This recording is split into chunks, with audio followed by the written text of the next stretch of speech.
The most traditional horse bow would be a composite bow. Composite meaning it's composed of many different materials. They were made with horn, sinew, and wood, and these materials would be glued together, and the process would often take 1 to even up to 3-4 years to make a single bow. But these would have so much stored energy and be really short.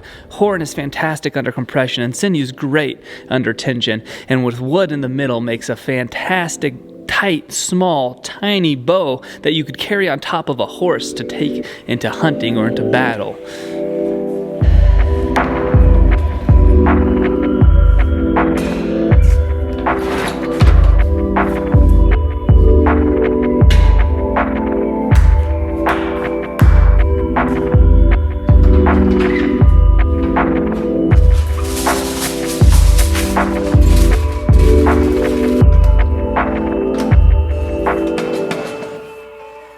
This bow I've got right here in my hands is a horse bow as well, and this is what I might call the modern horse bow.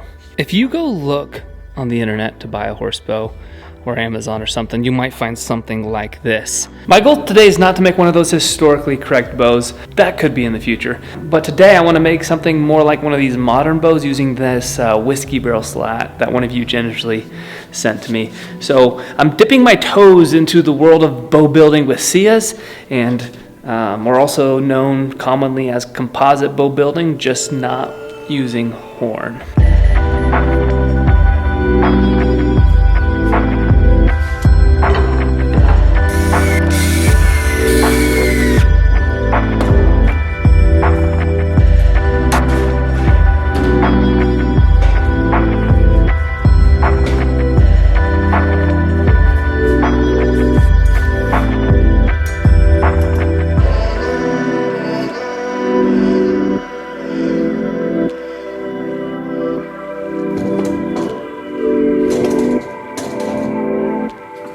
Here's an original whiskey barrel slat before I had curved it at all. And you can see there's a significant difference there. And I think one of the important things to do when you bend a slat like this, or any type of wood for that matter, I guess, is to bend it beyond straight. So when I put the clamps on this board, I bent this one down almost to the table because it's going to have a little bit of bounce back. So I got one of these done. I think I'm gonna need 3 of these slats in order to make a finished bow. And so I've got 2 more to bend.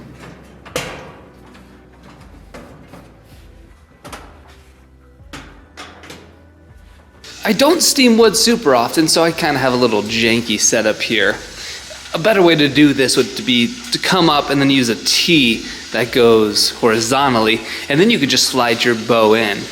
Or you could do a full bow, you could do any piece of wood basically to steam it. But all I got is a boiling pot of water, the wood's inside this pipe, and I got tinfoil here just to cut off some of the steam because I want all the steam to go up, and then I have one small tiny vent hole on the top. I think that works better if I seal it off down here. It allows more of the steam to get into the wood. I'll leave it here for about an hour and we should be good to go.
I did a poor job on this splice. I will say I'm not super worried about it, and that's for 2 reasons.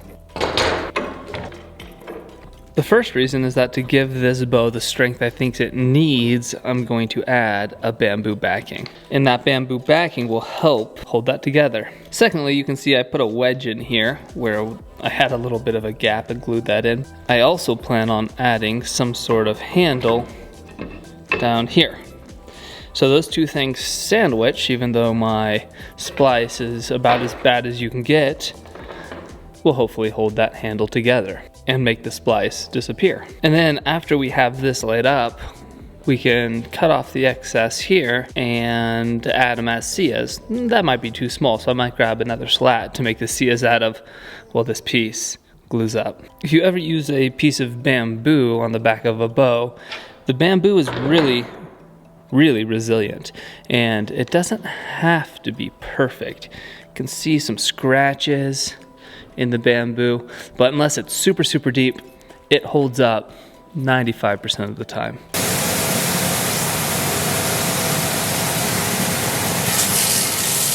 Okay, here's a super quick rundown of using bamboo if you're someone who might want to make a bow. First of all, I just used wood glue on this layup. Wood glue works really good. You just want it on both pieces of material because that's going to soak it up. So put it on both pieces, let it sit for a minute, and then add another coat. You can also use clamps. If you're going to use clamps, you just need a lot of them, possibly. The main thing to watch out for is how flat your material is. If your core material and your back material are very flat, you'll need less clamping pressure. But if they're not as flat, you'll need more clamping pressure. I'm not very flat today because of the nature of the material, so why not add more? I've shown you guys before using inner tube tire as stretchy bungee material to wrap around here. The goal is just to pull it down so that it is tight and glues up well. With this bow, we're dealing with some unknown material, I guess. Primarily the whiskey barrel slat is really dry oak, I believe. That could make this challenging. And then the handle, splice wasn't super good. And we're adding sias, so it's going to put more stress on the actual limb.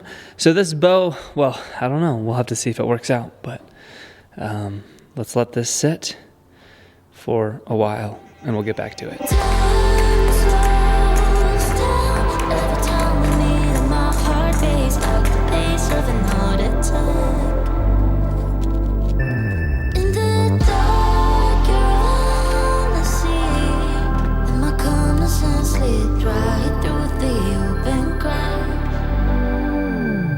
I tried something here I really haven't tried before, and that is to layer a bunch of thin pieces of wood so that they would shape to the piece of board and get a good glue up.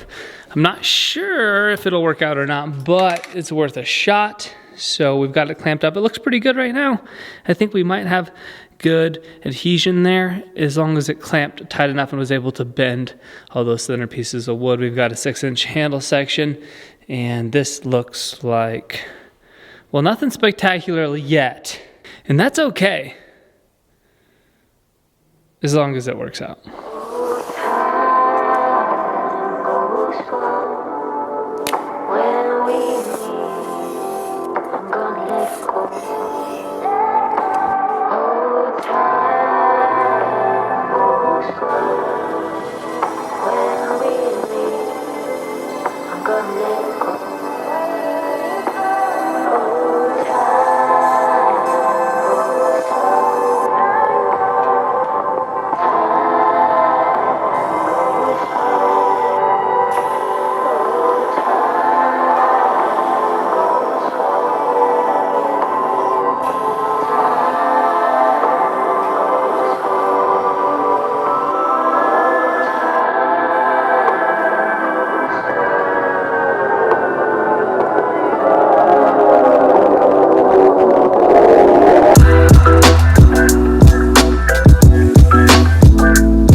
If you like this videos or any videos I make, the best way you can support is to go to shatterproofarchery.com and go buy some archery gear from my company.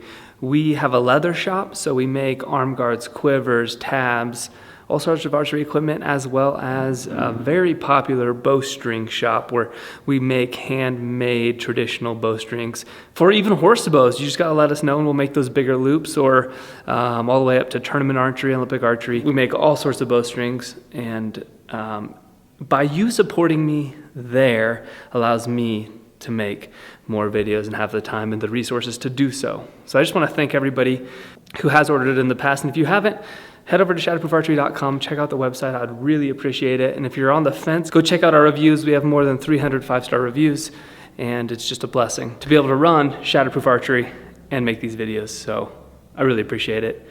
All right, let's get back to the video. I know we're kind of like a coffee shop that doesn't sell coffee, but I made this bow the other day that was from that 100-year-old piece of wood. That's the style that I want to actually sell here very soon. Here's one that's in production. I'm hand making all of these by myself, but I'm gonna do a collection of the bows and sell those to you guys. So you'll wanna stay around if you might want one of those. I can't give you any more information because I don't know it, but oh, you can go to the website. There's a tab that says bows. You can enter your email if you want me to email you when the bows go live. So I'll email before I announce it on a YouTube video. That way the people on that email list have first access. All right, let's get back to the horse bow build.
If the goal was speed 100%, then I would have put the handle on this other side and the bamboo on this side. That way the limbs can bend the opposite direction that they're naturally bending, having more stored energy.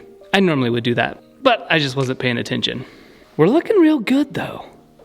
Real good. It turned out pretty straight, which is sweet. We're not bending. I just prepped it to put the sias on. Now I built 2 of these sias out of the whiskey barrel. So far, we've got the core material and the sias is from the whiskey barrel. We've got Osage and maple here in the handle.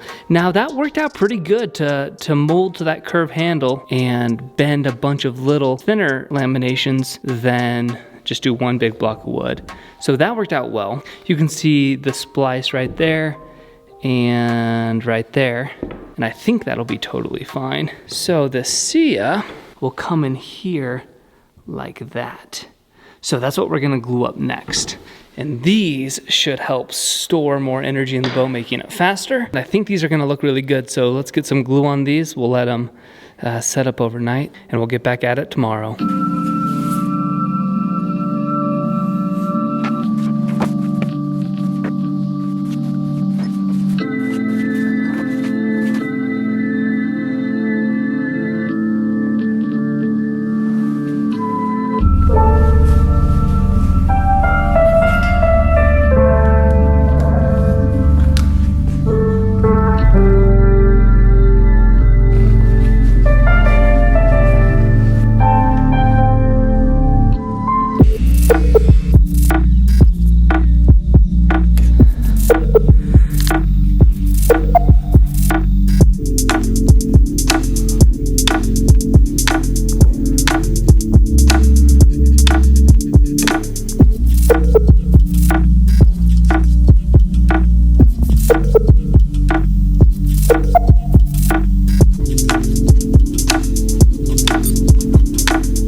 We're in a good place. We're getting real close on this bow. We're bending some and we're starting to tiller.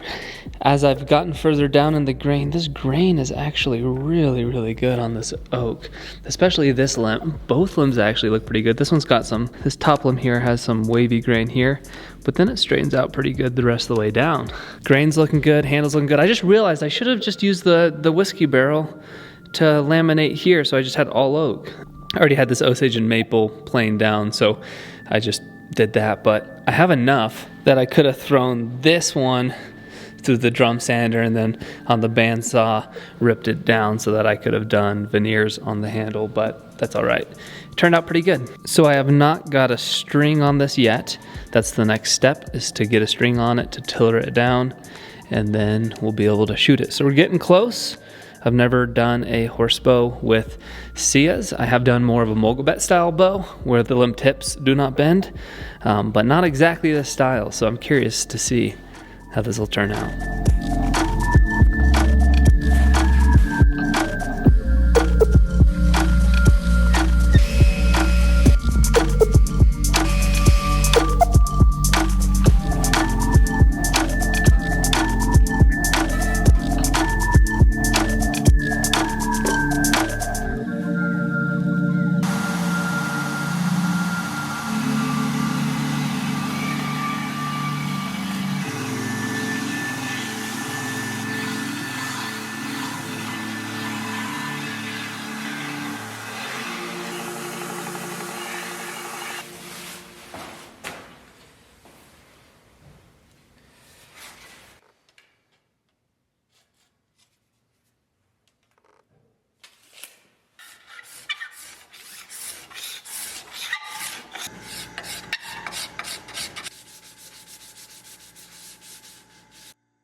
We're super close to being finished. There's two things I want to change before I finish. The first thing is I have a little bit more tillering to do to remove a little bit more wood so I can bring this brace height up a little higher. The bow's a little too powerful still. The second thing I want to do is right here. Where the cia connects to the bow, I left the wood up a little bit, and I think I can smooth that down. So instead of having this jagged edge, I'm going to remove this, smooth it down, and rewrap it so that it's a smoother transition, and then the string will not hit such a harsh location on the bow, and it won't wear the string down as much when I make a real bowstring for this. So we're getting really close, but it's time to keep working on this bow. Let's make these couple modifications. We'll make a string, and then we'll go have a fun time shooting it.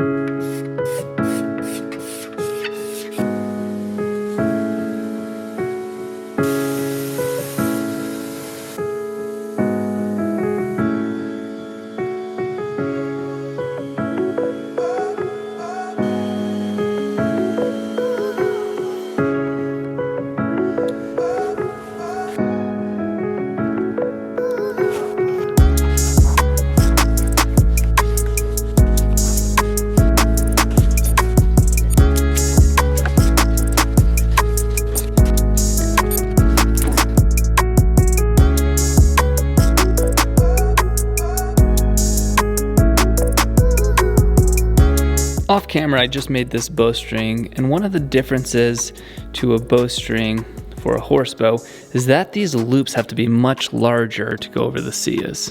That being said, my company, Shatterproof Archery, we make quite a few of these extra large looped bowstrings for people who want a Flemish twist bowstring on their horse bow. So if you need it, let us know.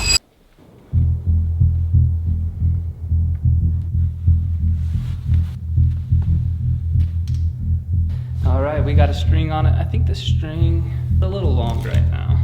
We have the upper limb bending at 8 5/8 and the lower 8 3.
This whiskey barrel horsebow has been really good to me, and it shoots really well. Like, it's comfortable. Now, I did make mine a little bit longer than the normal horsebows would be, or any that you'd get on the market right now probably, which helps to that comfort when shooting on the ground.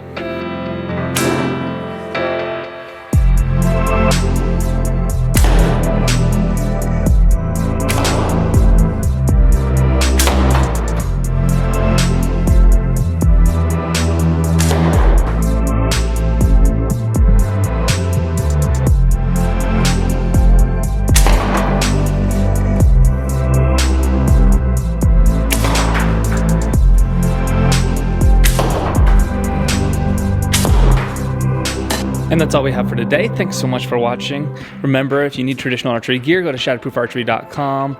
With that, I'll see you on the next video. Stay shatterproof.